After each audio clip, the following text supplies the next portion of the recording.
আমরা মনে করি এই যে অভ্যুত্থানকারী ছাত্র নাগরিক তাদের প্রস্তাবিত আমরা একটি প্রস্তাব করব আগামী 24 ঘন্টার মধ্যে আমরা একটি অন্তর্বর্তীকালীন জাতীয় সরকারের প্রস্তাব করব।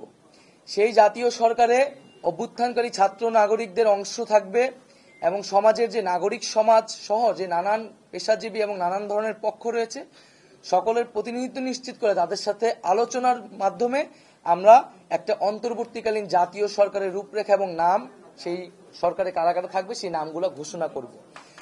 কারণ আপনারা সকলেই জানেন যে আমরা আসলে গত কয়েকদিন ধরে খুবই ব্যাপক নিরাপত্তাহীনতার ভিতরে ছিলাম, যোগাযোগ থেকে বিচ্ছিন্ন ছিলাম। আমাদেরকে প্রথমে আমাদের সমন্বয়কদের সাথে বসতে হবে, তারপরে সমাজে নানান পক্ষদের সাথে বসতে হবে, বসে আমরা একটি সমন্বিত সিদ্ধান্ত গণতান্ত্রিকভাবে জাতির সামনে উপস্থাপন করতে চাই। সেটা আগামী 24 ঘন্টার মধ্যে আমরা সেই অন্তর্বর্তীকালীন জাতীয় সরকারের রূপরেখা প্রস্তাবনা করব। যারা এই আন্দোলনে শহীদ হয়েছে তাদেরকে আমরা জাতীয় বীর হিসেবে ঘোষণা করছি এবং এছাড়াও যারা এই ফ্যাসিস্ট রেজিমে গত কয়েক বছরে শহীদ হয়েছেন তাদেরকেও আমরা আজকের এই দিনে স্মরণ করছি। এবং আমরা বলেছিলাম যে শেখ হাসিনার পদত্যাগই কিন্তু একমাত্র সমাধান হবে না।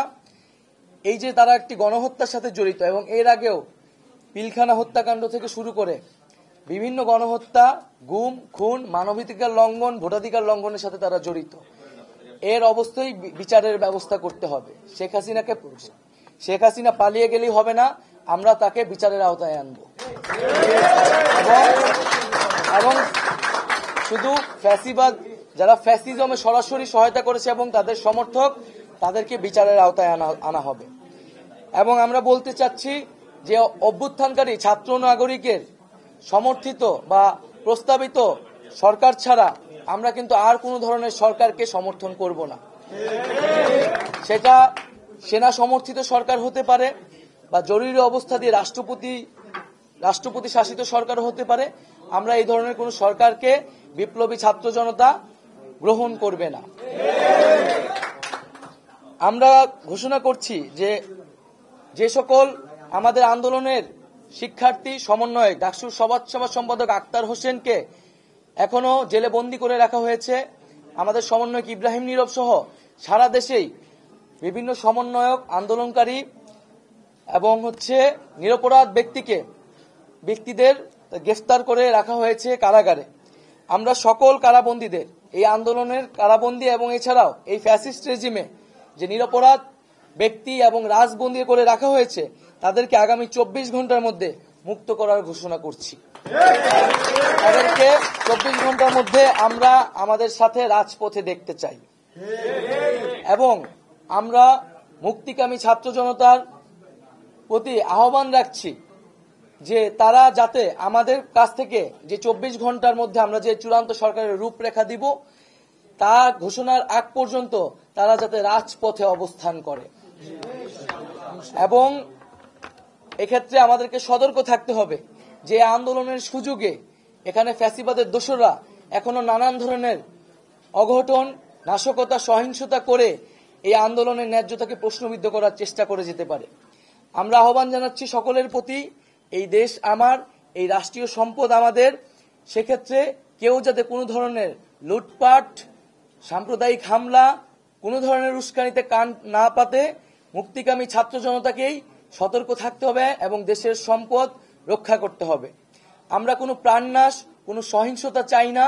আমরা শান্তিপূর্ণভাবে রাজপথে অবস্থান করব এবং যাদের বিচার করা হবে তাদের একটি প্রক্রিয়া অনুসরণ করে ন্যায় বিচারই আমরা সমাজে প্রতিষ্ঠা করব।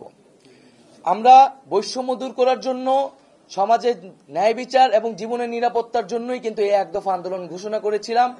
সেই ঘোষণার প্রতি যাতে সবাই শ্রদ্ধাশীল থাকে এবং বৈষম্য বিরোধী ছাত্র আন্দোলনের নেতৃত্বে এই অভ্যুত্থান সংগঠিত হয়েছে এবং আমরা আহ্বান জানাচ্ছি যে বৈষম্য বিরোধী ছাত্র আন্দোলন সকলের জীবন এবং জানমালের নিরাপত্তার জন্য মাঠে থাকবে, সে বিষয়ে সবচেয়ে বেশি সতর্কতা দিয়ে আমরা রাজপথে থাকব।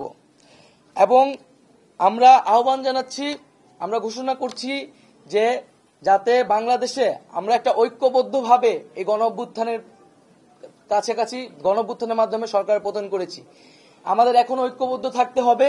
এই ঐক্যবদ্ধ নষ্ট করার সকল পরিকল্পনাকে নস্যাৎ করে দিতে হবে।